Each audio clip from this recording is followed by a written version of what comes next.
कुरान पाक ला करके जुनैद बगदादी के सामने रखा और कहा, जुनैद क्या ये मेरे नबी की तस्वीर नहीं है? आंखें देखना हो तो पढ़ो, मा ज़ागल बसर हुआ मा तगा, चेहरा देखना हो तो पढ़ो, वद्दुहा वल्लैलि इज़ा सजा, हाथ देखना हो तो पढ़ो, वमा रमैत इज़ रमैत वलाकिन्नल्लाह रमा, अगर कदम देखना हो तो पढ़ो, ला उक़सिमु बिहादल बलद व अंत हिल्लुम बिहादल बलद, अगर सीना देखना हो तो पढ़ो, अलम नशरह लका सदरक व वदअना अन्का विज़रक, अगर इस नबी की गुफ्तार देखना हो पढ़ो, वमा यंतिकु अनिल हवा इन हुवा इल्ला वहयु यूहा, इस महबूब की अताएं देखना हो तो पढ़ो, इन्ना आतैना कल कौसर। नारे तकबीर। अगर पढ़ना है तो कंजुल ईमान से पढ़ा करो, जहां बरेली का इमाम ये भी बताएगा, कुरान पढ़ने वाला अपने नबी को ये नहीं कहेगा मेरा नबी मेरे जैसा था या उसका इल्म ऐसा था वैसा था, बल्कि बरेली का इमाम बताएगा कुरान पढ़ने वाला अपने नबी को यूं कहेगा, सरवर कहूं के मालिक को मौला कहूं तुझे, बागे खलील का गुले ज़ैबा कहूं तुझे, तेरे तो वस्फ है तनाही से हैं बरी, हैरान हूं मेरे शाह मैं क्या क्या कहूं तुझे, लेकिन रज़ा ने खत्म सुखन इस पे कर दिया, खालिक का बंदा खल्क का आका कहूं तुझे। हमारा शिवा है पूरी दुनिया में कि सिर्फ और सिर्फ रसूल पाक की गुलाम कौम ऐसी है जो 1 मिनट में पूरा सन्नाटा तारी कर सकती है। किसी ने एक साहब से पूछा था, वेल ट्रेन्ड फौज जो होती है, चाहे वो अमेरिका की हो कि रशिया की हो कि जापान की हो, चाइना की हो, उनसे पूछा गया कि अगर 10,000 फौज को सफों में खड़ा करना हो और उनको रेडी करना हो तो आपको कितना टाइम लगेगा? किसी के बारे में कहा कि अमेरिकी फौज के लिए हमें 4 घंटे लग जाएंगे, हम तरतीब दे देंगे। रशियन फौज के लिए 3 घंटे लग जाएंगे, चाइनीज और एक्टिव हैं, 2 घंटे में अपनी सफे तरतीब कर लेंगे। उस मुसलमान दानिश्वर ने कहा, अल्लाह का करोड़ों एहसान है, 1 लाख से ज्यादा का मजमा होता है हरम काबा में भी और हरम रसूल में भी। इमाम सिर्फ 1 मिनट में कहता है सफे दुरुस्त कर लो, किसी को डंडा मारने की जरूरत नहीं, सबकी सफे खुद दुरुस्त होती है। ये कौम है जो अपनी सफे खुद दुरुस्त करती है। मस्जिदों में, जुमा में, ईदगाह में जाकर कोई लकड़ी लेकर नहीं फिरता कि अपनी अपनी सफ़ें दुरुस्त कर लो। हर एक को इतना शऊर है कि अपनी सफ़ें कैसे दुरुस्त की जाती है। जब आपको अल्लाह ताला ने ये नेमत अता की है, मस्जिदों में सफ़ें दुरुस्त कर सकते हैं 1 मिनट के अंदर, ईदगाह में 1 मिनट में हमारी सब दुरुस्त हो सकती है। ऐ नौजवानों, दुनिया को ये बताओ, सिर्फ मस्जिद और ईदगाह नहीं, दुनिया के हर मैदान में हम अपनी सफ़ें दुरुस्त कर सकते हैं। सुभान अल्लाह। हर मैदान में हमारी सब दुरुस्त हो सकती है। ये अल्लाह की तरफ से दी हुई बहुत बड़ी नेमत है। बस अब मजमा जो खामोश है और मुतवज्जे है, अब मेरी बात को आगे मैं बढ़ाता हूँ, तवज्जो से सुने। कुरानी उलूम के मुताल्लिक आपके सामने चंद बातें रखूंगा, इसलिए कि मुझे कहा गया बड़ा पढ़ा लिखा मजमा है और मुसलमान के लिए पढ़ा लिखा होना बहुत लाजिम है, इसलिए कि जिहालत इस्लाम का अपोजिट है। जिहालत इस्लाम का अपोजिट है। आपको एक बात मैं बताऊं, जब भी कहा जाता है दौरे इस्लाम, यानी हुजूर सल्लल्लाहु अलैहि वसल्लम की आमद के बाद के हालात को दौरे इस्लाम कहते हैं, उससे पहले वाले जमाने को दौरे जिहालत कहते हैं। जबकि इस्लाम का अपोजिट तो कुफ्र होना चाहिए, कुफ्र होना चाहिए। ये दौरे इस्लाम है और इससे पहले दौरे कुफ्र था। नहीं, दौरे इस्लाम से पहले वाले दौर को दौरे जिहालत कहते हैं, इसलिए कि बताना है इस्लाम और जिहालत दो अपोजिट चीजें हैं, दो अपोजिट चीजें हैं। जाहिल हो और मुसलमान हो उसे जेब नहीं देता। जिस कौम पर आने वाली किताब हिदायत का पहला लफ्ज इक़रा से शुरू होता है, इक़रा बिस्मि रब्बिकल्लज़ी खलक़, कुरान का पहला लफ्ज जो आया है वो किस नाम से आया? पढ़ो अपने रब के नाम से, पढ़ो अपने रब के नाम से। और इल्म नहीं है तो कुछ नहीं है तुम्हारे पास। इमाम गजाली तो फरमाते अन्नासु कुल्लुहुम मौता इल्लल उलमा, ये सारे इंसान मुर्दा हैं, जिंदा अगर कोई है तो इल्म वाला है, इल्म वाला जिंदा है। और जिहालत की तारीकियों में भटकने वाले की मिसाल ऐसी ही है जैसे अंधेरी कोठरी में बैठा हुआ है, कहीं रोशनी का आने का इंतजाम नहीं, उसके सामने हलवा रखो कि गोबर रखो, दोनों बराबर है। जाहिल आदमी के लिए ऐसा ही है, कभी उसका हाथ इसमें पड़ेगा, कभी उसका हाथ इसमें पड़ेगा। जब नजर नहीं आ रहा है तो हलवा को गोबर समझकर खा लेगा और कभी गोबर को हलवा समझ के खा लेगा, गलाजत उसके लिए बराबर हो जाएगी। लेकिन इल्म को कहा गया अल इल्मु नूरुन, इल्म रोशनी है। जिसके पास इल्म आता है वो तमीज सीख जाता है, उसके पास अखलाक आ जाते हैं, वो हलाल और हराम के फर्क को समझने लगता है, बुरे और अच्छे के दरमियान फर्क मालूम होने लगता है। इसीलिए मेरे अजीजों, मुझे बड़ा गर्व है और फख्र है, हमारी खानकाह से ये आवाज आती है, आधी रोटी खाएंगे और बच्चों को पढ़ाएंगे। बेशक। क्यों? बेशक। उस अजीम खानकाह से ये आवाज दी गई, क्यों? सिर्फ इसलिए नहीं कि तुम बड़े होकर के डॉक्टर बनोगे, इंजीनियर बनोगे। लोगों की नजर में अब बात यही रह गई है, पढ़ा इसलिए जाता है कि डॉक्टर बनना, इंजीनियर बनना है और कमाना है, बहुत कमाना है। इल्म जो है आज कमर्शियल बना लिया गया। इल्म इसलिए नहीं, इल्म इसलिए हासिल किया जाता है कि बंदा खुदा को पहचाने, बंदा अपनी हकीकत को पहचाने, जिंदगी गुजारने के उस्लूब उसे मालूम हो जाए। इल्म इसलिए सिखाया जाता है। बहुत सारे लोग सिर्फ नौकरी के लिए समझते हैं कि इल्म हासिल करना चाहिए, नौकरी के लिए नहीं, अपने अखलाक को बुलंद करने के लिए इल्म आना बहुत जरूरी है। मेरे अजीजों, कुरान अज़ीम वो हिदायत की किताब तुम्हारे पास आई, इस कौम के लिए अलमिया नहीं है तो और क्या है, जो किताब उलूम का जखीरा है। आज दुनिया उस किताब पर रिसर्च कर करके नए इल्म और फनून हासिल कर रही है। उस किताब को तो हम मुर्दों पर पढ़ने के लिए रखे हैं। वो कुरान अज़ीम जो हिदायत की किताब और सारे उलूम का सर चश्मा है, उस किताब को कहाँ पढ़ते हैं? मैयतों पर। किसी का इंतकाल हो गया तो तीजे में पढ़ेंगे, चहलुम में पढ़ेंगे, नवे में, 20वें में पढ़ेंगे। वो ईसाले सवाब के लिए सिर्फ रखा गया। और उससे थोड़ा आगे बढ़ गए तो कसम खाने के लिए कुरान। आओ चलो हम कसम खाते कुरान पे हाथ रख करके, कुरान पे हाथ रख के। मियाँ क्या कुरान कसम खाने की किताब है? कुरान की वो आयत मैंने सबसे पहले पढ़ी, अल्लाह फरमाता ज़ालिकल किताबु ला रैब फीही, ये वो किताब है जिसमें शक की गुंजाइश नहीं, और ये हिदायत है परहेजगारों के लिए। और कुरान में 3 जगह ये लफ्ज आया है, हुदल लिन्नास, हुदल लिल मुमिनीन, हुदल लिल मुत्तकीन। ये सारे इंसानों के लिए भी हिदायत है, ये सारे ईमान वालों के लिए भी हिदायत है, और परहेजगारों के लिए भी हिदायत है। सब हिदायत अलग अलग अंदाज से हासिल करते हैं। बारिश एक ही है बरसने वाली, जमीनें अलग अलग हैं। बहुत नरम जमीन हो तो वो जमीन बारिश से फायदा ज्यादा उठाती है, और थोड़ी सी ओबड़ खाबड़ जमीन हो तो वहां से फायदा कम आता है। बारिश एक ही है, कुरान बारिश हिदायत है। जिसके दिल की जमीन जितनी नरम होगी उतना वो उससे हिदायत उठाएगा। सुभान अल्लाह, बेशक, उतना उससे फायदा उठाएगा। और आज हालात ये हैं, ऐ नौजवानों अपने दिल पर हाथ रख करके बताओ, कुरान कितने लोगों ने पढ़ा है? कुरान कितने लोगों ने पढ़ा? मैं हाथ नहीं उठवाता, किसी भी बात पर हाथ मत उठाया करो। ना ही झूठे हाथ उठाना है, ना सच्चे हाथ उठाना है, ना ही किसी और को शर्मिंदा करना है। अपने दिल पे हाथ रख करके बताओ कुरान कितनी मर्तबा पढ़ लिया। क्योंकि कुरान पाक, बहुत सारे लोग ये समझते हैं मदरसे में बचपन में एक बार पढ़ लिया तो उसका हदिया हो गया, खत्म हो गया है, अब इसके बाद फिर हमारी मैयत पे ही पढ़ा जाएगा। इसलिए तो कुरान के उलूम से नावाकिफ हो गए। अरे समझना तो दूर की बात, देख करके पढ़ना भी मुश्किल है। आज लोगों का देख कर पढ़ना मुश्किल हो गया। कुरान तुम्हारे पास बहुत सारी किताबें नहीं है, बहुत सारे ग्रंथ नहीं, बहुत सारे वेद नहीं है जिनका शुमार ही नहीं है। तुम्हारे पास ओनली वन, एक किताब कुरान पाक, ऐसी महफूज किताब जिसके बारे में अल्लाह ताला खुद फरमाता है सूरह कमर में, वलक़द यस्सरनल कुरआन लिज़िक्रि फहल मिन मुद्दकिर। हमने कुरान को याद करने के लिए आसान बनाया है कोई याद करने वाला? 4 बार ये आयत अल्लाह ताला फरमाता है कोई याद करने वाला?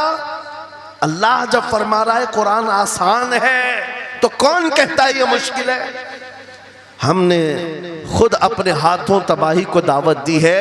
दर्स कुरान को अगर हमने न भुलाया होता, ये जमाने ने जमाना न दिखाया होता, वो जमाने में मुअज़्ज़ज़ थे। मुसलमान होकर आज हम खार हुए हैं, तारीक़ कुरान होकर आज हम छोड़े बैठे हुए हैं। कुरान अजीम को छोड़कर बैठना कितनी बड़ी गुमराही है। आज हालात ऐसे आ गए कि कुरान को बदलने की बातें होने लग गई। क्यों? तुम उठाते ही नहीं। 26 आयतें निकाल दो, 25 आयतें निकाल दो, इसमें ये बातें उसमें वो बातें हैं। मुसलमान को तो पता भी नहीं है कौन सी आयतों के बारे में ये वावेला मचाया जा रहा है। अरे तुम पढ़ो, तुम्हारे लिए कुरान आया है। ये जितनी भी कॉन्फ्रेंसें हैं, मैं समझता हूं इसके बदले हर जगह सुबह व शाम कुरान पढ़ने और पढ़ाने का इंतजाम हो जाए। इस तरह के हजारों जलसों से वो अफजल है। क्योंकि ये मैं नहीं कह रहा हूं, मेरे आका फरमाते हैं खैरुकुम मन तअल्लमल कुरान व अल्लमा, तुम में से सबसे बेहतरीन आदमी वो है जो कुरान सीखे और दूसरे को सिखाए। बेशक बेशक, सबसे बेहतरीन आदमी वो है कुरान को सीखे और दूसरे को सिखाए। आज नौजवानों के अंदर एक बड़ी तादाद मुझे देखने को मिलती है, उनको छोटी छोटी सूरतें भी नहीं मालूम, कुरान देख करके पढ़ना भी नहीं आता। बचपन में हमारे माँ बाप ने हमको सीने से लगा करके कुरान मदरसा भेजने की आदत डाली थी, और जब स्कूल जाते थे तो बस्ता पीछे लगा के जाते थे। पता होगा, स्कूल जाते हैं तो बस्ता पीछे रख के जाते हैं, और कुरान पढ़ने के लिए जाते हैं तो सीने से लगा के जाते हैं। ये हमेशा से एक रीत रिवाज चला, बुजुर्गों का डाला हुआ कि बेटा कुरान हमेशा आगे होगा। लेकिन शऊर आने के बाद तुमने कुरान को पीछे डाल दिया, पीछे को आगे कर दिया। कोई इल्म ऐसा नहीं जो कुरान में मौजूद नहीं, कोई इल्म ऐसा नहीं। वला रतबिन वला याबिसिन इल्ला फी किताबिन मुबीन, मेरा मौला फरमाता है कोई खुश्की और तरी की बात ऐसी नहीं जो हमने कुरान में ना बयान की। वनज़्ज़लना अलैकल कुरान तिबयानन लिकुल्लि शै, रब फरमाता है हमने कुरान में हर चीज का वाज़ेह बयान उतारा है तुम पर।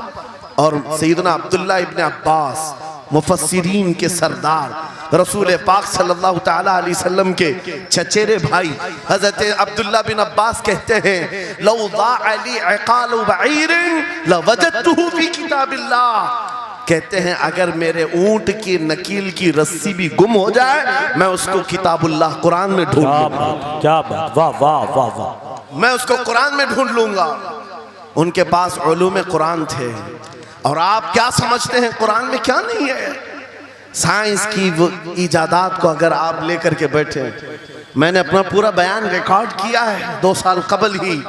यहाँ वक्त की किल्लत है, मैं आपके सामने अर्ज करता हूँ 16वीं सदी के बाद या 18वीं सदी के बाद साइंस की तरक्कियात ने अपना पैर जमाना शुरू किया है इस रुए जमीन पर, जबकि मेरे मुस्तफ़ा करीम सल्लल्लाहु ताला अलैहि वसल्लम की ज़ुबान अक़दस से निकले हुए कलमात जो कुरान में मौजूद हैं, उठाओ और मैं बताता हूँ हर चीज का इल्म कुरान में मौजूद है।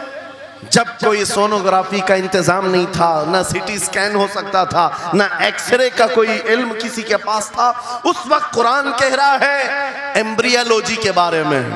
क्या बात, एम्ब्रियोलॉजी क्या है?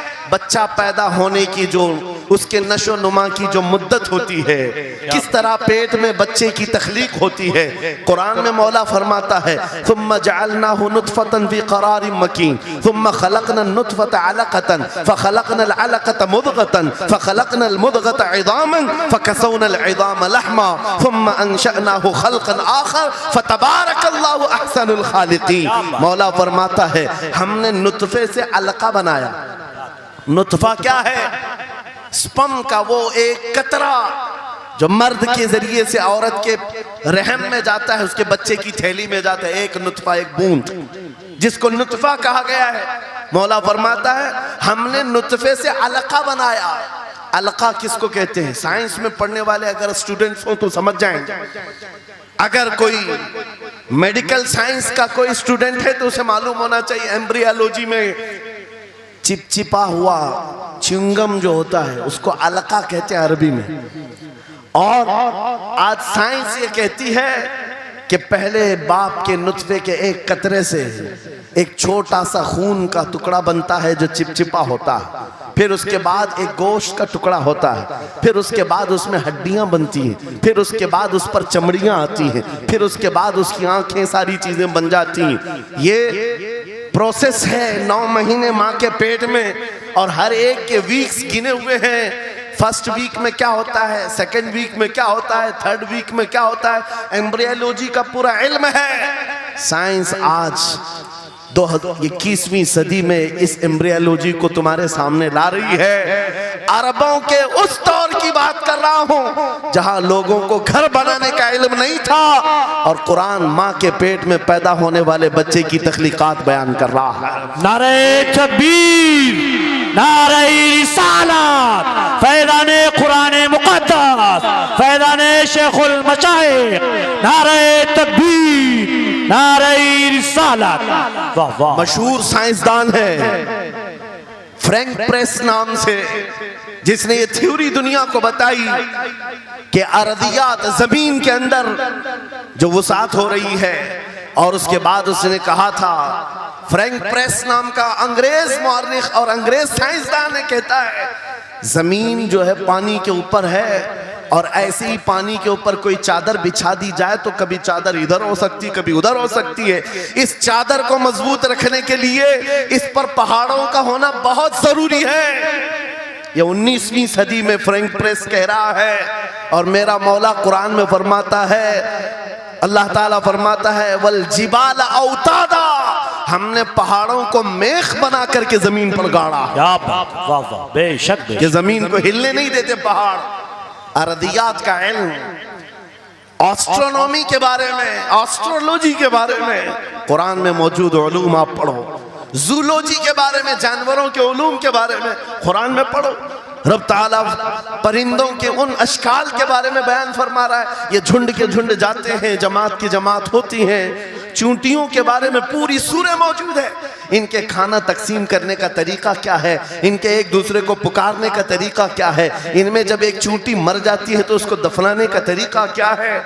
ये कौन बयान कर रहा है? ये कुरान बयान कर रहा है, कुरान पाक बयान कर रहा है। जब तरक्कियात इस कदर आगे आ गई कि मशीनों के सहारे से आज जर्रे को देखा जाता है, परखा जाता है, और फिर दुनिया को बताया जाता है ये हमारी तहकीक है, और कुरान उस जमाने में बयान कर रहा है। मेरे अजीजों, एक बात बताता हूँ, 18वें पारे में सूरह नूर में एक आयत आई है, उस आयत के बारे में मैं बताता हूँ बाद में। लेकिन 18वीं सदी में एक साइंसदान जो अमेरिका की सफर पर था, उसने अटलांटिक ओशियन में एक जगह ऐसी देखी जहां पर इतना अंधेरा है कि हाथ निकालो तो भी नजर नहीं आए, सूरज की रोशनी भी नहीं पड़ती। वापस आकर के उसने कहा मैंने एक ऐसी जगह दरियाफ्त की है जहां सूरज की रोशनी ही नहीं पड़ती और अपनी आंखों को कुछ नजर नहीं आता। अगर हाथ निकाल करके देखो, समंदर के बीचों बीच अटलांटिक ओशियन, ये कोई तालाब का नाम नहीं है। ये लंबा सफर तय करके कोई एक जगह को ढूंढ लिया एक साइंसदान, और आकर के दुनिया को बता रहा है मैंने एक ऐसी जगह मालूम की जहां पर खूब अंधेरा होता है, हाथ भी नजर नहीं आता। जब वो आकर के बताता है, एक आलिम रब्बानी ने कुरान की आयत पढ़ी, मौला कुरान में फरमाता है, इज़ा अखरज यदहु लम यकद यराहा व मन लम यजअलिल्लाहु लहू नूरन फमा लहू मिन नूर। कुरान में अल्लाह फरमाता है, ज़ुलुमातुम बअदुहा फौक़ बअद। एक जगह हमने ऐसी बनाई है जहां अंधेरियों पर अंधेरियां हैं, जहां हाथ भी निकालोगे तो हाथ नजर नहीं आएगा। कुरान में 1400 साल पहले ये जब बात आई, उस साइंसदान को बताया गया, ये तो अल्लाह ने कुरान में बयान किया है। अब और ताज्जुब की बात क्या है, सुनो। वो आया साइंटिस्ट, कहा ये किसकी बयान की हुई किताब है? कहा मोहम्मद रसूलुल्लाह की, मक्का में पैदा हुए, मदीने में जिंदगी गुजारी, आकीब दिन की। उसने कहा मैं उनके बारे में जानना चाहता हूँ, हो सकता है वो समंदरों के बहुत बड़े माहिर थे, वो समंदरी उलूम के बारे में बहुत कुछ जानते थे, उन्होंने जिंदगी का बहुत सारा हिस्सा समंदरों के सफर में गुजारा होगा।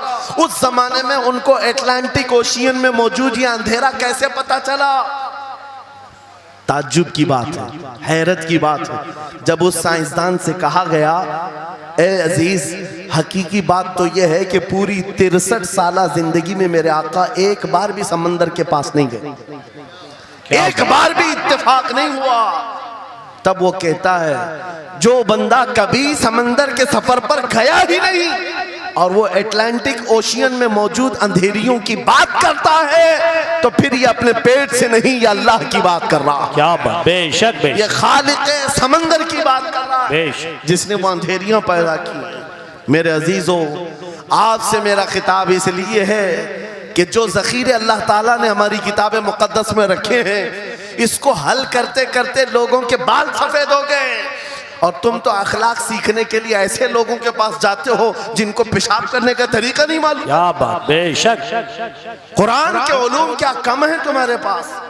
अब मैं आता हूँ, ये तो साइंसी बातें हो गई, मैथमेटिक्स तो पूरा कुरान में इतना है, बयान करते करते मैं सुबह कर डालूं।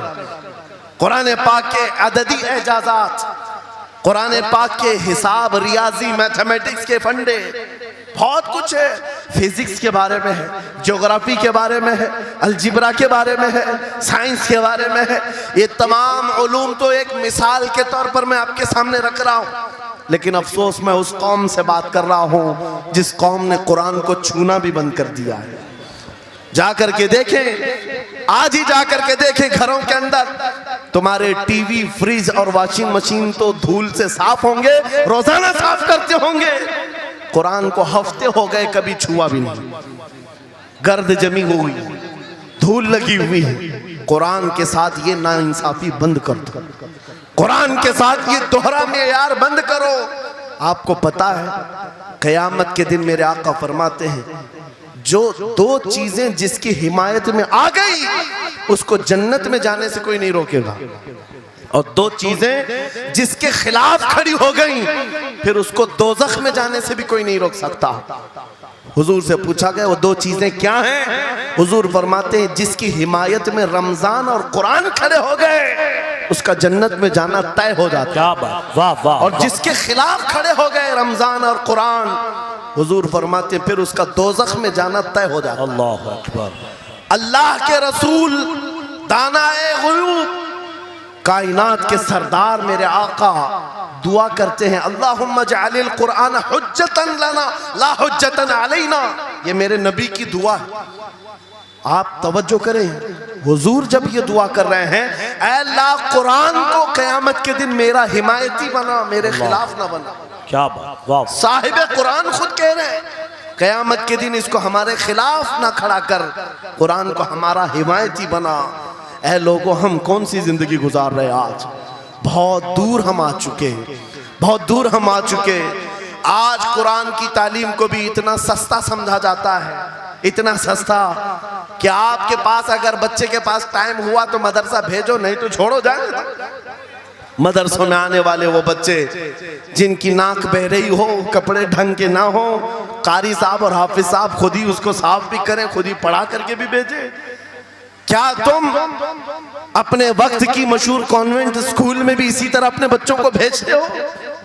वहां पर गैर हाजिरी से कितना डरते हो, अपनी छुट्टियां तर्क कर देते हो, रिश्तेदारों से मिलना बंद कर देते हो। नहीं, बच्चे की स्कूल छूट सकती है, लेकिन कुरान के साथ कैसा दोहरा सलूक है, कुरान के साथ कैसा मेयार है, आपको मैं बताता हूँ। इमाम हमारे सिराजुल उम्मा इमाम आजम अबू हनीफा रज़ी अल्लाह ताला अन्हु अपने बेटे को जिस कारी कुरान के पास पढ़ने के लिए भेजा करते थे, कारी साहब ने इमाम आजम के बच्चे को पूरा कुरान पढ़ा दिया।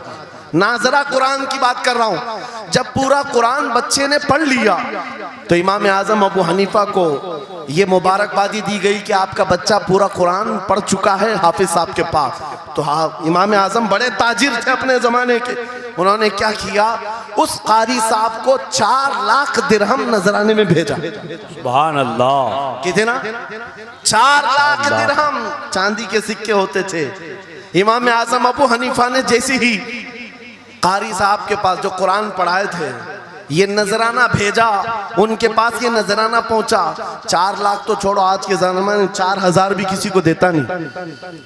हाफिज कुरान अगर किसी बच्चे को पढ़ाया है, और मैं मांग भी नहीं रहा हूं कौम से, इमाम आजम की बात बता रहा हूं। जब नजराना कारी साहब को पहुंचा, उन्होंने देखा 4 लाख दिरहम मेरे पास आए, इतनी बड़ी रकम, बच्चे को खाली कुरान ही पढ़ाया था।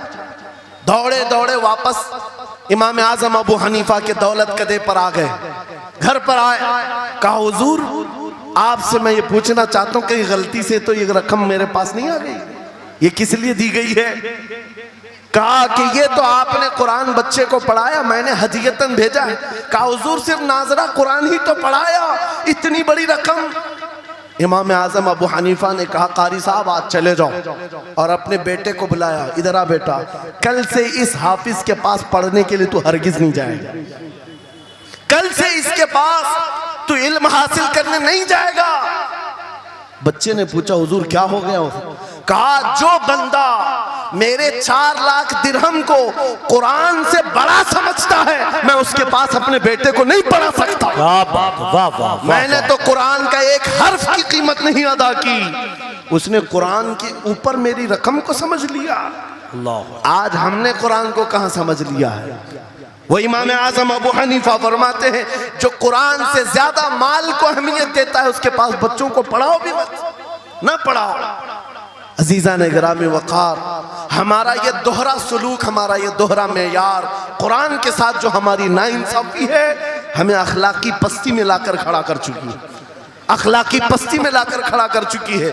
अरे हम देख रहे हैं आयरा गैरा नत्तू खेरा हमें सिखाने आ रहा है, बढ़ाने आ रहा है कि तुम्हें डेवलपमेंट के बहुत सारी चीजें बताई जाती हैं कि तुम्हारी पर्सनालिटी डेवलपमेंट क्या होती है।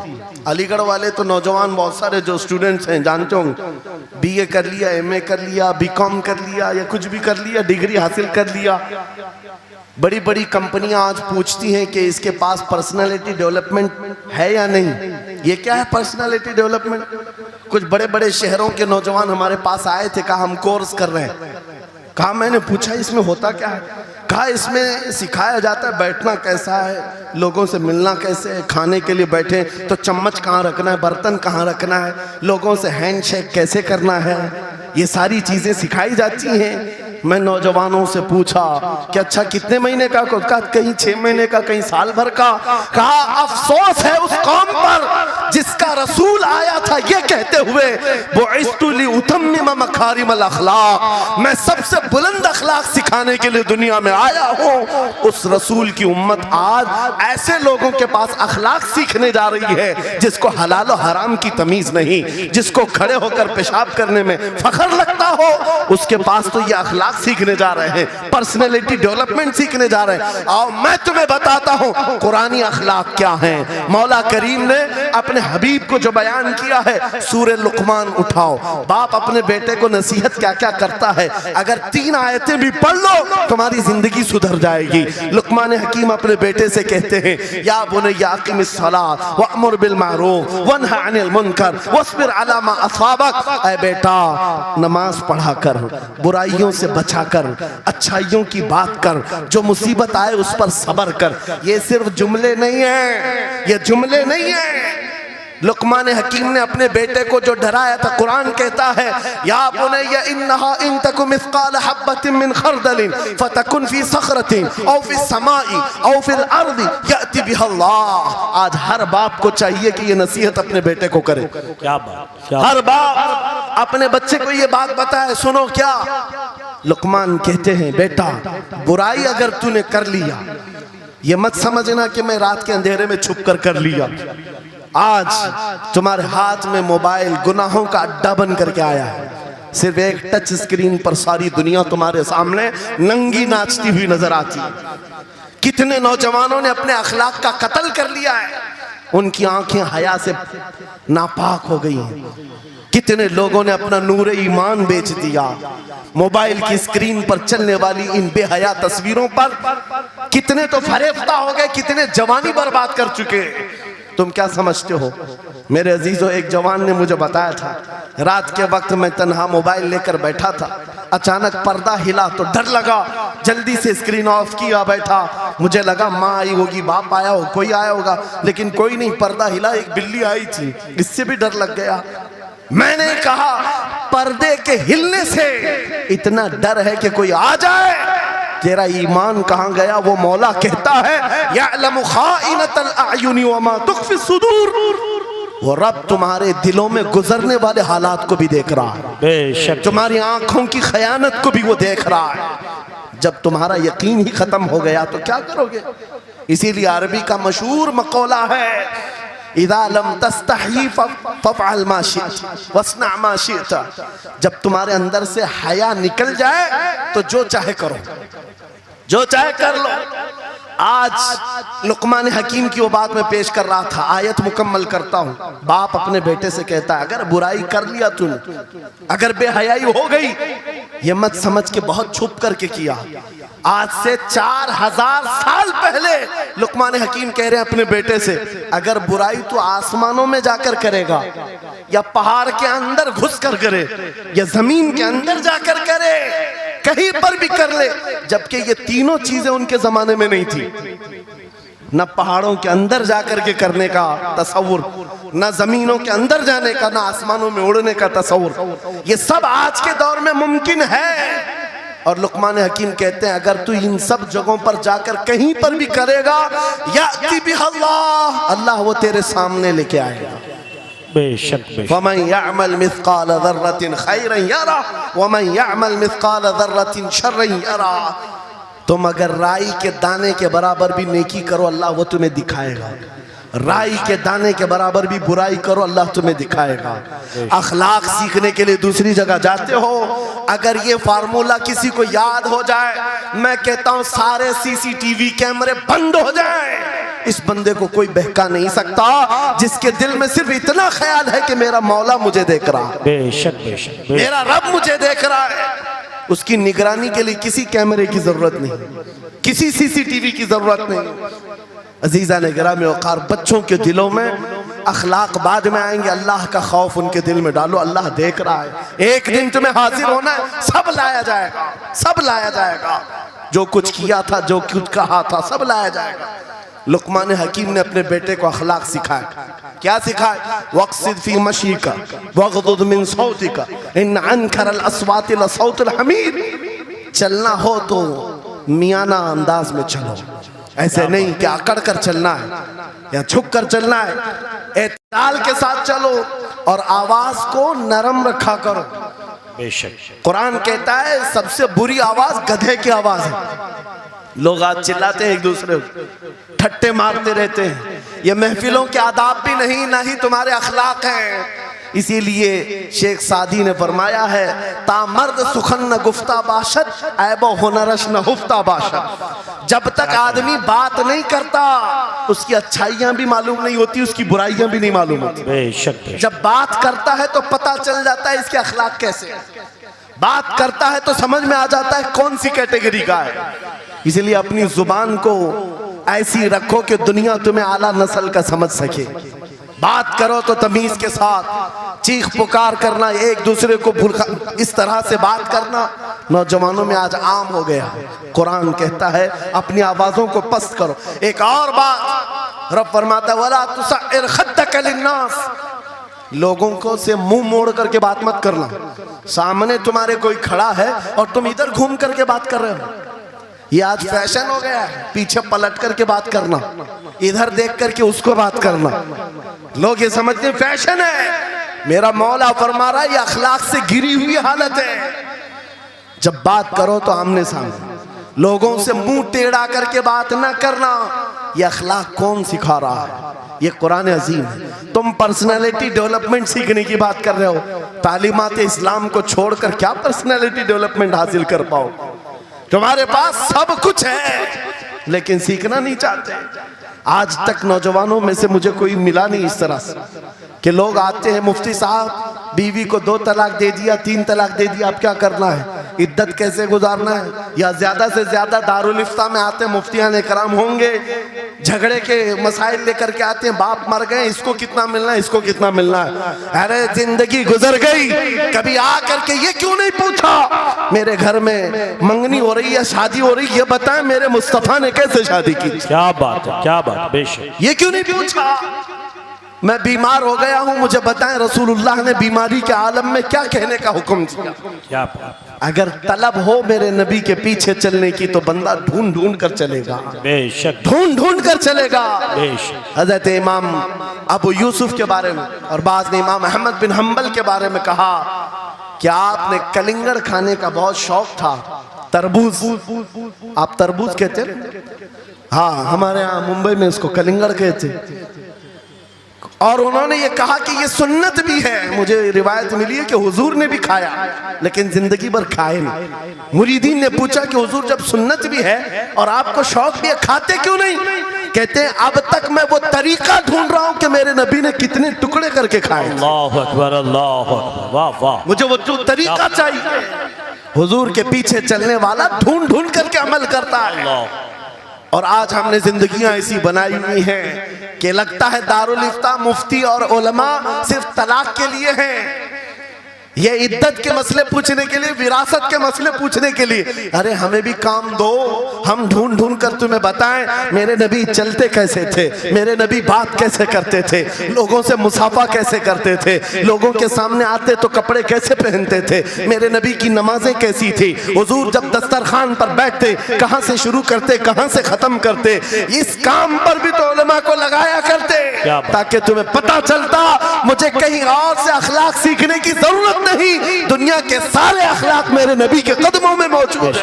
नारे तकबीर, नारे रिसालत, फैज़ाने खानकाए बरकत, फैज़ाने खानकाए बरकत, शेरे रज़ा, शेरे रज़ा, फैज़ाने शेखुल मशाइख, नारे तकबीर, नारे रिसालत, वाह वाह। दर्स कुरान को अगर हमने न भुलाया होता, ये जमाने ने जमाना न दिखाया होता। इको बंद कर दो, इको। कुरान पाक के सिलसिले में मुझे बयान करने का हुक्म दिया गया, बस मैं वही बातें कर रहा हूँ। मैं आपको अपने मौजू से जो मुताल्लिक है वो बातें अर्ज करता हूँ। कुरान क्या तमीज सिखाता है। आज घर घर के अंदर जो एक बहुत बड़ी बला आई हुई है, हर तीसरा चौथा घर ये शिकायत लेकर के आता है बेटा हाथ से निकल गया, बेटी हाथ से निकल गई। माँ बाप इस बात के लिए रोज परेशान है, बेटा हाथ में नहीं आता, बेटी हाथ में नहीं आती। जहां ये जवान हुए 10वीं पास किया, ये मुंह दिखाते हैं हमको, आंख फिराते हैं हमको। फरमा बरदार बच्चों की कमी बहुत कम हो गई।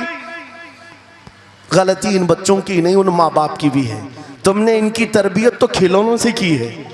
इनकी तरबियत में तो तुम चाहते थे कि हर संडे इनको पिकनिक पर ले जाएं, बच्चा खुश हो जाएगा, इनको घुमाएंगे फिराएंगे, जो बच्चा मांगेगा सब ला कर देंगे। अरे ये 14 साल का नहीं हुआ, हाथ में मोबाइल भी पकड़ा दिया, सब कुछ कर दिया बच्चे के लिए। और अब बाप ये सोचता है ये 16 साल का हो जाए तो मेरी बात मानना चाहिए। एक बात याद रखो, जमीन में अदरक बो करके गन्ना आने की उम्मीद मत रखना। बेशक बेशक, जो बोते हो वही फसल आती है। मेरे नबी ने फरमाया अल्लिमु औलादकुम सलासा खिसालिन हुब्ब नबीकुम व हुब्ब अहली बैतिही व तिलावतल कुरानिल करीम। मेरे आका की हदीस है, हुजूर फरमाते हैं अपनी औलाद को सबसे पहले 3 बातें सिखाओ, 3 बातें सिखाओ। क्या है? नंबर 1 अपने नबी की मोहब्बत सिखाओ। बेशक, सुभान अल्लाह। क्या होगा इससे? तुम जिस बात के लिए आज परेशान हो ना, 16 साल के बाद मेरा बच्चा मेरा फरमाबरदार बने, याद रखो तुम अगर इस बच्चे को नबी की मोहब्बत डालो, 16 साल नहीं तुम्हारा बेटा 60 साल का होगा तब भी सर झुकाकर तुम्हारे साथ खड़ा रहे। क्या बात, बेशक बेशक। तुम उसके दिल में अल्लाह रसूल की मोहब्बत डालो, अल्लाह तुम्हारी मोहब्बत उसके दिल में डाले। बेशक बेशक, ये रिटर्न दिया जाता है। नंबर 1 अपने नबी की मोहब्बत, नंबर 2 रसूल पाक के अहले बैत की मोहब्बत। मेरे आका फरमाते हैं बच्चों को सिखाओ। तीसरी चीज कुरान की तिलावत। ये 3 चीजें सिखाओ सबसे पहले बच्चों को। लेकिन इन 3 चीजों से तो हम बच्चों को छोड़ ही चुके। सबसे पहली चीज जो सिखानी थी वो अपने नबी की मोहब्बत। अजीजा ने गिरामी वखार, आज घर घर के अंदर ये जो मुसीबतें आई हैं, माँ बाप की नहीं सुनता। माँ बाप अगर जवान लोग अभी शादी कर रहे हैं तो अभी से तय कर लो, बच्चा होगा, ये ख्वाब नहीं देखेंगे पहले इसको क्या बनाना है। तुम अगर अल्लाह उसके रसूल की मोहब्बत डालने की ख्वाब लेकर उस बच्चे की तरबियत करो, इंशाल्लाह वो डॉक्टर भी बनेगा, इंजीनियर भी बनेगा, प्रोफेसर भी बनेगा, लेकिन साथ में आशिक़ रसूल भी बने। सुभान अल्लाह, सुभान। और जहां ये दौलत लेकर के खड़ा होगा इश्क रसूल की दौलत लेकर खड़ा होगा और प्रोफेसर भी हो जाए, डॉक्टर भी हो जाए, कुछ भी हो जाए। देखो मशाइख मारा रहा, जिनके वालिदैन ने उनकी तरबियत की, उनको दुनियावी उलूम का माहिर तो बनाया है, लेकिन आज तक आपने देखा कॉलेज में पढ़ाने वाला प्रोफेसर लाखों मुरीदीन की दस्तगीरी भी कर रहा हो और उनकी शरीयत और तरीकत को बयान भी करता हो। बेशक। नारे तकबीर, नारे रिसालत, फैज़ाने हसनुल उलमा, फैज़ाने हसनुल उलमा। तालीम के लिए, वाह वाह वाह, तालीमात इस्लाम के लिए ये घराना आइडियल है। मैं मुबालगा आराई नहीं कर रहा हूं, मुबालगा आराई नहीं कर रहा हूं। जहां पर एक बेटे को बाप ने वक्त का एक बड़ा प्रोफेसर बनाया तुम्हारे इसी शहर का, दूसरा बेटा अगर इनकम टैक्स का चीफ बन चुका हो, क्या बात, तीसरा अगर पुलिस की डिपार्टमेंट में डीआईजी या बड़े ओहदे पर पहुंचा हो, लेकिन हमने हर एक को देखा, चाहे ये दुनिया के किसी मकाम पर जाएं, जब ये अपने असलाफ की बारगाह में आते हैं तो सर झुकाए हुए शरीयत के तरीकत के संगम नजर आते। क्या बात, बेशक बेशक। इसलिए कि इनकी तरबियत सिर्फ और सिर्फ ट्यूशन के बहाने नहीं छोड़ दी गई थी, क्या कहने, लोगों की गोद में डालकर। जैसे आज लोगों को लगता है बच्चे को पढ़ाने के लिए महंगी स्कूल दे दो, अच्छी से अच्छी स्कूल, और बच्चा आए तो शाम में ट्यूशन के लिए किसी टीचर या प्रोफेसर को दे दो। बच्चा तुम्हारी गोद में आया ही नहीं। संडे संडे तो बाप से बच्चे की मुलाकात होती है और वो भी पिकनिक के नाम पे होती है। क्या कहने, ये हालात जब बच्चों के साथ तरबियत के होंगे तो ये बच्चे जिनसे तरबियत हासिल किए हैं उनके नक्शे कदम पर चलेंगे। लेकिन तुम अगर शरीयत का ट्रांसफर चाहते हो, स्कूल भी पढ़ाओ, ट्यूशन भी पढ़ाओ, लेकिन इश्क रसूल की दौलत अपने सीने से इनके सीने में डालो। बिल्कुल बेशक बेशक। अजीज़ान गिरामी, मेरा मौला फरमाता है वक़ज़ा रब्बुका अल्ला तअबुदू इल्ला इय्याहु व बिल वालिदैनि इहसाना। माँ बाप के साथ भलाई का हुक्म मेरा मौला फरमाता है। रब ने तुम्हारे फैसला किया है अल्लाह के सिवा किसी की इबादत ना करो, वालिदैन के साथ अच्छा सलूक करो। और कैसा सलूक? वला तकुल्लहुमा उफ़्फ़िन वला तनहरहुमा, उनको उफ तक ना कहो, उनको झिड़क कर बात ना करो। नौजवानों याद रखो, जिस दिन तुमने अपनी माँ या अपने बाप को उल्टा जवाब देना शुरू किया, उस दिन से तुम पर रिज्क के दरवाजे बंद हो जाते हैं, बरकत के दरवाजे बंद हो जाते हैं। और ये तो बड़ी बात है, हजरत मौलाना रोम फरमाते हैं, माँ या बाप बच्चे को बात करने में जिस दिन डरने लग जाए, पता नहीं मेरा बेटा क्या समझेगा बोलूं, जिस दिन वो तुमसे बात करने में डरने लग जाए, समझ लो दुनिया का सबसे बुरा दिन तुम्हारा शुरू हो चुका है। अल्लाहु अकबर। शुरू हो चुका है। होना तो ये चाहिए कि तुम्हारी जवानी नहीं, तुम्हारी उम्र बीतने को आ गई, अगर माँ बाप को अल्लाह ने सलामत रखा, चाहे वो बूढ़े बिस्तर मर्ज पर हो, उस वक्त भी अदब के बाजू फैलाए हुए हो, अदब के बाजू। आपको पता है सहाबा इकराम बैठे, मेरे आका सल्लल्लाहु अलैहि वसल्लम, एक खातून आई, रसूल खड़े हो गए, अपनी चादर बिछाया, उस खातून को बिठाया। सहाबा कहते हैं हमने एक खातून को, आई हुई खातून को इतना अदब करते हुए रसूलुल्लाह को पहली बार देख रहे थे। वो खातून आई, बैठी, मुस्कुराई, बातें की और चली गई। सहाबा ने पूछा या रसूल अल्लाह, इस खातून का अदब क्या है? मेरे आका फरमाते हैं ये मेरी दाई, मेरी दूध पिलाने वाली माँ हलीमा सादिया। क्या बात, वाह वाह। पैदा हुए नहीं, दूध पिलाई हुई माँ का यह अदब मेरे नबी ने सिखाया। ये अखलाक कुरान के हैं मेरे अजीजों, कुरान के हैं। याद रखो नौजवानों, इन बूढ़े माँ बाप को आज जितने लोगों ने तरसाया है और उन्हें घुट घुट कर जीने पर मजबूर किया है, वो आज की रात तौबा करके जाएं, तौबा करके जाएं, मुसाफा करें, उनके हाथ चूमें। ये तुमसे क्या तमन्ना रखते हैं? बस इतनी कि तुम अपने पैरों पे खड़े हो जाओ, ढंग का कमाना सीख जाओ। नौजवान को इनका डांटना बुरा लगने लगता है, माँ बार बार चिल्लाती है, बाप बार बार डांटता है, घर छोड़कर भाग गया, फिर उसके बाद याद रखो अल्लाह ताला ऐसे जूतों पर तुम्हें डाल देता है जो तुम्हारी हैसियत के भी नहीं होते, कमतर लोग तुम्हें हाँकते रहते हैं। इससे बेहतर है हमें पैदा की हुई माँ, हमें दूध पिलाई हुई माँ अगर डांटती है, कोसती है, मारती है, ये नेमत है। एक नौजवान के बारे में मैं अक्सर कहा करता, हमारे साउथ का था, बड़ा बिगड़ा हुआ, माँ मेरे पास आई थी, कह रही थी इसको समझा ले मैं बेवा हूं, मैं बेवा हूं, इसका बाप बचपन में मर गया, ये बच्चा 2 साल का था, मेरा शोहर मर गया, मैं घरों की पतेलियां मांझ मांझ करके इस बच्चे को बड़ा की हूं, लेकिन आज ये औबाश बन गया है। बदमाशों की दोस्ती। मैंने उस नौजवान को बुलाया था, अपने करीब किया, समझाया, अल्लाह ने उसको समझ दे दी। वो लड़का थोड़ा बहुत सीधे रास्ते पर आया और बेंगलुरु गया था कमाने के लिए। मैंने कहा नौकरी कर, तेरी माँ कुछ नहीं चाहती, वो जिंदगी तो गुजार चुकी, अपने हाथों से कमाई है, बस ये चाहती है कि तेरी कमाई का एक लुकमा खा ले। ऐ नौजवान, क्या अपनी माँ को इतना भी सुख नहीं देना चाहता? गया था कमाने के लिए। मेरे अजीजों, आज भी वो मौजूद है, आज भी है। वो कमाया, महीना भर गुजरा था या 2 महीने ही, अपनी तनख्वाह लेकर के वतन वापस आया। अपने घर के पास जिस दिन वो पहुंचा था, घर के बाहर बहुत भीड़ जमी थी। लोगों से पूछा उसने तो पता चला उसकी माँ आज ही सुबह इंतकाल की। अल्लाहु अकबर। वो पैसों की गड्डी ला करके जो कमाया था 1 महीने 2 महीने की तनख्वाह माँ के कदमों में रख दिया। बहुत रोया। ये बात मैं तकरीरों में इसलिए कहता हूँ, उसने कई बार कहा मुफ्ती साहब नौजवानों को सिर्फ इतनी बात कहें, मैं इस अजाब में रोज मरता हूँ। मेरी माँ जिंदगी भर लोगों के जूठे मांझ करके मुझे खिलाती रही और मैं एक लुकमा मेरी माँ को खिला ना सका। जिस दिन मैं लाया था पैसे, ये तो दुनिया से चल पड़ी। मुझे आज रोज इस बात का गम सताता है। आप नौजवानों से खिताब करते हैं, कम से कम इनसे कह दें कि तुम्हारे माँ बाप जिंदा हैं, होश में आ जाओ, अपने हाथों से उनको खिला तो सको, उनके हाथ पकड़कर चला तो सको।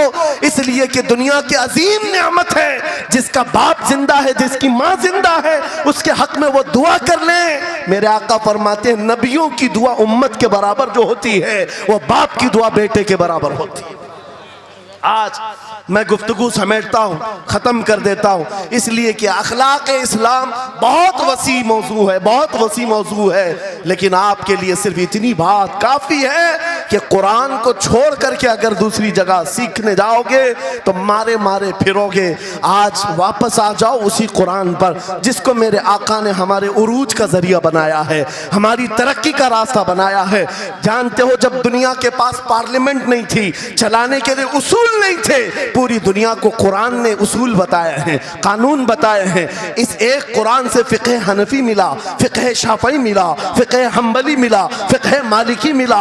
ये तो 4 मैंने नमूने बताए, 1 2 नहीं, 18 फ़िक़्ह की तदवीना पूरी दुनिया में मौजूद है।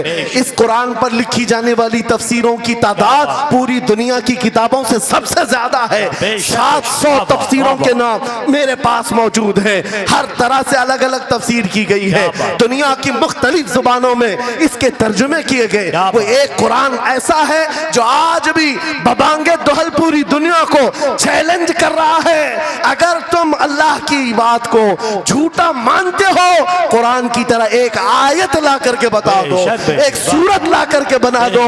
आज दुनिया तरक्की बहुत कर चुकी होगी, टेक्नोलॉजी पर ये पाबंदे सलासिल कर चुकी और चांद पर कमंदे डाल चुकी, सूरज की शुआओं को कैद करके करंट बना दिया हो, सयाल मादे से दुनिया ने केमिकल बना दिया, सब बना दिया। लेकिन एक बात तय है, पूरे इंसान मिल जाएं, पूरे जिन्नात मिल जाएं, मेरा मौला फरमाता फिर भी वो कुरान के मिसल नहीं ला सकते। बेशक बेशक, वाह, कुरान के मिसल नहीं ला सकते। ये मौजज़ा तुम्हारे पास है, ये मौजज़ा तुम्हारे पास है, दुनिया के पास ये दौलत नहीं। उठो वगरना हश्र न होगा फिर कभी, दौड़ो के जमाना चाल अपनी चल गया। मेरे अजीजों, आखिरी बात, ये सारे उलूम तो कुरान में हैं, अखलाक भी कुरान में है, तिजारत के उसूल भी हैं, शादीशुदा जिंदगी के उसूल भी हैं, माँ बाप के साथ हुस्न सलूक भी है, बच्चों की तरबियत भी है, पड़ोसियों से मामलात भी हैं, उस्ताद और शागिर्द के हुकूक भी बयान किए गए हैं। ये सारे फील्ड अपनी जगह पर, लेकिन कुरान का जो गाज़ा है, कुरान की जो रूह है, कुरान का जो खालिस शहद है, वो क्या है? कुरान पढ़ने वाले को सबसे बड़ी दौलत अगर कोई मिलती है तो अपने नबी से बेइंतहा इश्क करने की दौलत मिलती है। आगाज से आखिर तक कुरान है नाते मुस्तफा महबूब के बयान का। कैसा अनोखा ढंग है। जुनैद बगदादी के जमाने में एक आर्टिस्ट आया था, एक मुसव्विर, लोगों की मुंह बोली तस्वीर खींचता था।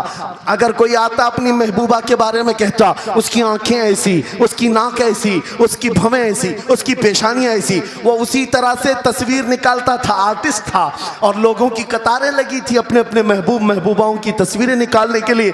इसलिए कि आपकी तरह मोबाइल उस जमाने में नहीं थे जो हर घड़ी खींच लिया करें। वो जुनैद बगदादी का दौर, आर्टिस्ट तस्वीर निकालता था। जब ये बात पता चली, हजरत जुनैद बगदादी भी उस मुसव्विर के घर चले गए, लाइन में खड़े हो गए। जब आपका नंबर आया तो उस मुसव्विर ने पूछा, मौलाना आपका क्या काम है? वक्त के सैयद ताइफा का मैंने सुना है तू लोगों के महबूबाओं की तस्वीरें खूबहू खींच कर देता है, मैं चाहता हूं मेरे भी महबूब की तस्वीर खींचो। वाह वाह। तो उसने कहा बताओ। कलम लिया, बैठा, बताइए आपके महबूब का हुलिया क्या है? जुनैद बगदादी कहने लगे, मेरा महबूब कायनात का सबसे हसीन चेहरा रखने वाला, जिसकी भवें ऐसी थी, जिसके गाल ऐसे थे, जिसकी पेशानी ऐसी थी, जिसके हाथ ऐसे, जिसके पैर ऐसे। उस मुसव्विर ने पूछा बताओ नाम क्या है? जुनैद बगदादी ने कहा मुहम्मदुर रसूलुल्लाह। उस मुसव्विर ने कहा रुको जरा, ये तस्वीर तो ऑलरेडी मेरे पास बनी बनाई रखी है। जुनैद बगदादी ने कहा ये कैसे? लोगों की ऑर्डर पर तू तस्वीर बनाता है, मेरे महबूब की तस्वीर पहले से कैसे रखी है? उस मुसव्विर ने कहा बात दरअसल ये है, आप जिससे मोहब्बत करते मैं भी उससे मोहब्बत करता हूँ, हम दोनों का महबूब एक है, इसलिए तस्वीर पहले से बनी रखी है। जुनैद बगदादी ने कहा अच्छा लाओ तो जरा हमारे महबूब की तस्वीर देख तो ले। वो मुसव्विर अंदर गया और कुरान पाक ला करके जुनैद बगदादी के सामने रखा और कहा जुनैद क्या ये मेरे नबी की तस्वीर नहीं है? आंखें देखना हो तो पढ़ो, मा ज़ागल बसर हुआ मा तगा, चेहरा देखना हो तो पढ़ो, वद्दुहा वल्लैलि इज़ा सजा, हाथ देखना हो तो पढ़ो, वमा रमैत इज़ रमैत वलाकिन्नल्लाह रमा, अगर कदम देखना हो तो पढ़ो, ला उक़सिमु बिहादल बलद व अंत हिल्लुम बिहादल बलद, अगर सीना देखना हो तो पढ़ो, अलम नशरह लका सदरक व वदअना अन्का विज़रक, अगर इस नबी की गुफ्तार देखना हो पढ़ो, वमा यंतिकु अनिल हवा इन हुवा इल्ला वहयु यूहा, इस महबूब की अताएं देखना हो तो पढ़ो, इन्ना आतैना कल कौसर। बाबा नारे तकबीर, नारे रिसालत, फैज़ाने कुरान मुक़द्दस, फैज़ाने कुरान मुक़द्दस, फैज़ाने खानक़ाह इमारत, आगाज से आखिर तक कुरान है नाते मुस्तफा महबूब के बयान का। कैसा अनोखा ढंग है। ये तालीमात इस्लाम कॉन्फ्रेंस है, कुरान की तालीमात से ये बात मुझे कहना जरूरी था। कुरान सिर्फ अखलाक की तालीम नहीं, सिर्फ मुआशियात की तालीम नहीं, बल्कि कुरान इश्क रसूल की तालीम देता है और हुब्बे रसूल सिखाता है।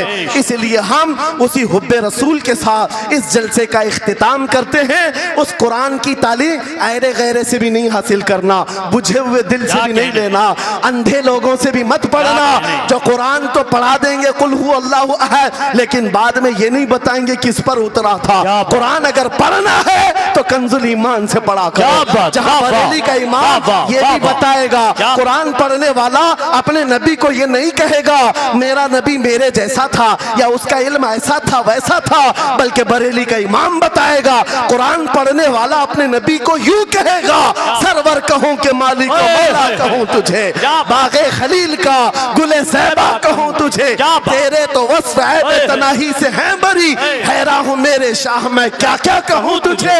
लेकिन रज़ा ने खत्म सुखन इस पे कर दिया, खालिक का बंदा खल्क का आका कहूं।